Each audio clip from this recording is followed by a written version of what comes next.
Bom dia, nono ano, tudo bem? Pessoal, a gente vai entrar na unidade 3, que vai ser dividida em duas partes. Primeiramente, a gente vai estar falando sobre o Manifesto de Liberdade de Expressão, que são o marco do modernismo no Brasil, que vai ser você ter a sua própria liberdade. Lembrando que o modernismo no Brasil ele começa na Semana da Arte Moderna, em 1922, valorização da cultura brasileira, ruptura com o tradicionalismo. E quando a gente fala de ruptura do tradicionalismo, é sobre a arte acadêmica. Nesse momento aqui a gente vai começar, nesse momento aqui no Brasil, são as artes vanguardas europeias. Uma literatura livre, no sentido de não seguir os parâmetros do romantismo, os parâmetros do classicismo. Aqui vai ser sobre uma literatura mais realista.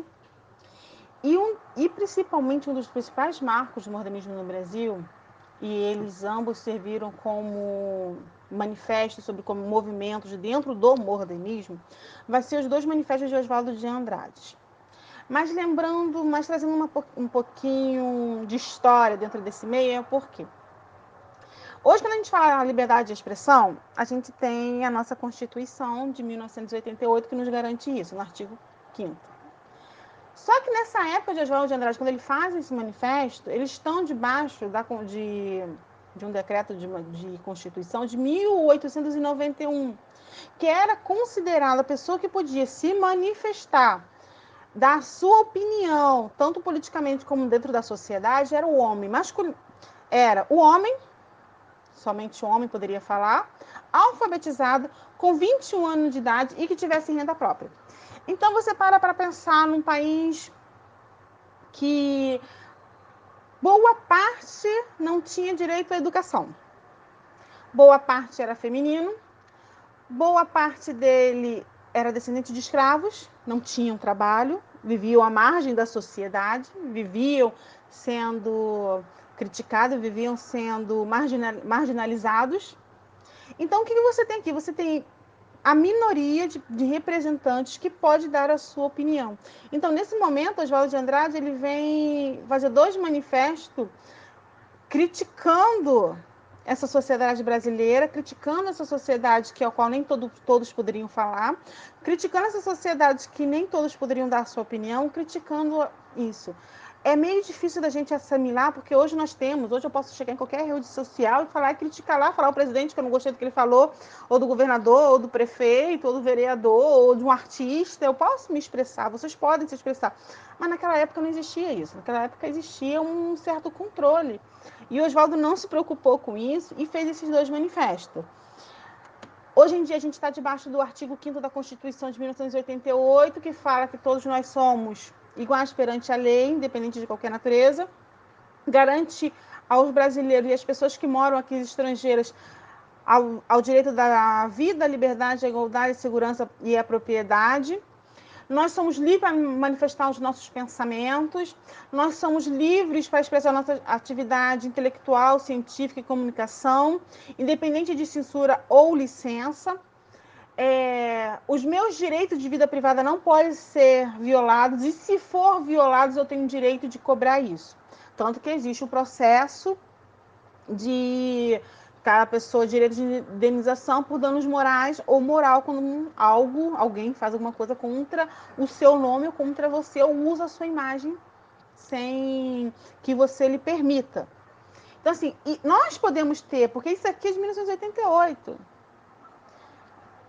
66 anos atrás, Oswaldo de Andrade já estava falando sobre isso, já estava falando, expressando a sua liberdade, expressando aquilo que ele não aceitava, aquilo que ele via que estava errado dentro da sociedade.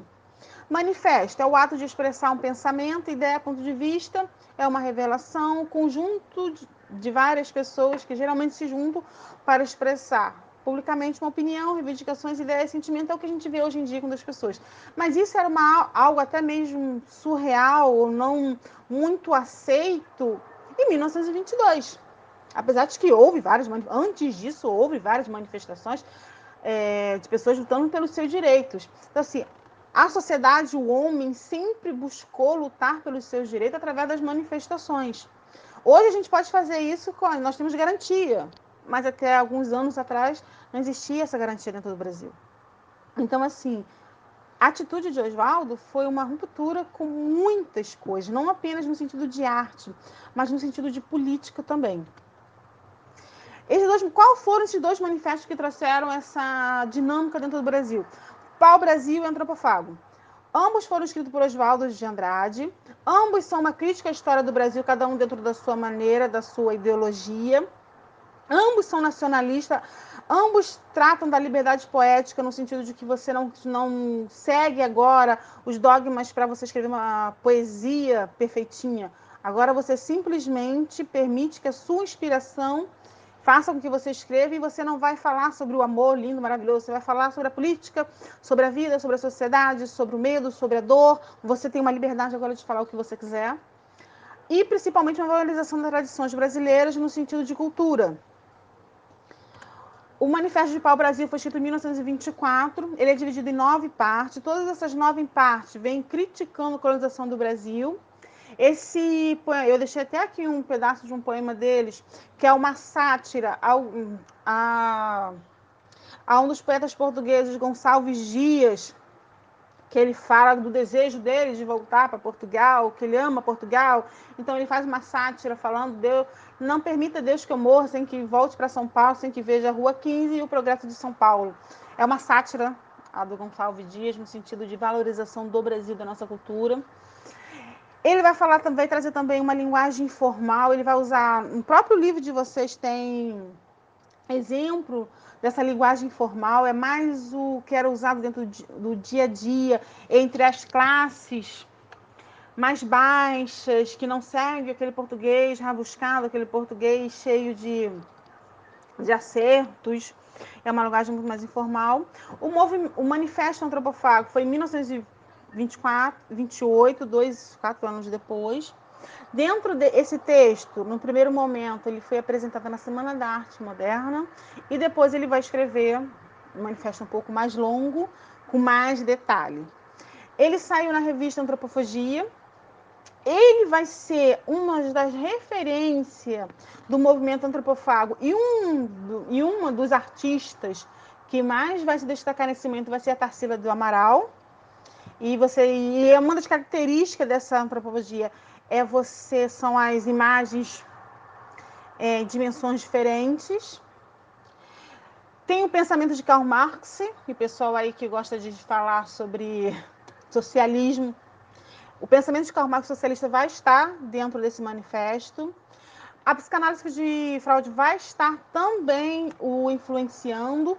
E ele vai dizer que a sociedade primitiva do povo latino, junto com a sociedade agressiva dos povos que já existiam aqui indígenas, elas se misturam, elas se juntam e cria uma nova cultura, uma sociedade que renasce dessa junção dessas duas culturas.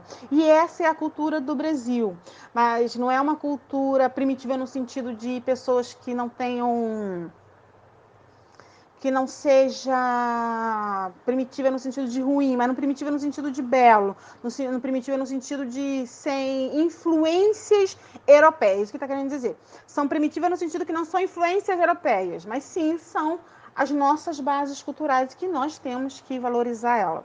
E que dela surgem as nossas culturas, a nossa poesia, a nossa pintura, a nossa música. Eu tentei achar ele um pouco maior para vocês lerem algumas coisas que a gente fica é muito interessante vocês lerem o manifesto, mas eu não consegui, eu só consegui achar só essas imagens. Até mesmo para baixar coisa não consegui achar, depois eu vou ver se eu consigo comprar, que é muito interessante a gente ter uma ideia de que eu sempre falo, a arte ela é um reflexo da sociedade, ela expressa o que a sociedade está passando e muitas vezes ela vai ser uma manifestação crítica dessa sociedade. E o modernismo, ele vem trazendo isso. A arte contemporânea, ela faz parte disso, de uma manifestação contra o mundo que está acontecendo. Daqui a 10, 15 anos, quando os nossos, no meu caso vai ser netos, eu espero que daqui a 15 anos o filho não me deu neto, ele vai estar com 22 anos ainda, mas daqui a 20 anos ou 30 anos, quando meus netos forem estudar sobre arte, que ele vai estudar sobre a arte contemporânea do século XX, em 2020, vai falar sobre o coronavírus, tudo que nós estamos hoje construindo dentro da arte vai mostrar como a sociedade ela estava sendo aceita. Aquilo que você desenha, que você não deixa de desenhar, vai ser uma característica disso. Então, pessoal, a gente vai dividir a nossa aula em duas. Então, vocês só têm o exercício da página 98 e 99. Na página 98, vocês vão explicar um pedaço do poema de Oswaldo de Andrade, Vício na Fala, e outra você vai fazer um poema inovador, escrito com a própria mão. Vocês vão fazer uma pequena pesquisa sobre a obra de Tarsila do Amaral, Abapuru, e vou colocar nessas linhas, e depois vocês vão fazer uma releitura. Não se esqueça o que é releitura. Releitura não é fazer igual. Releitura é você ver a imagem e dentro dessa imagem você tirar um novo significado, mas mantendo as suas impressões. Esse quadro aqui, essa pintura de Tarsila do Amaral, você está vendo que ela está sendo construída de um tamanho menores. Então, vocês vão ter uma ideia de que algo que vocês têm que desenhar, que ela não tem que ser perfeita, todo igualzinho, não. Ela tem que ser um pouco diferente. Então, pessoal, beijos. Não esqueçam que todos os exercícios têm que ser colocados no portal, tá ok? Até a próxima. Tchau.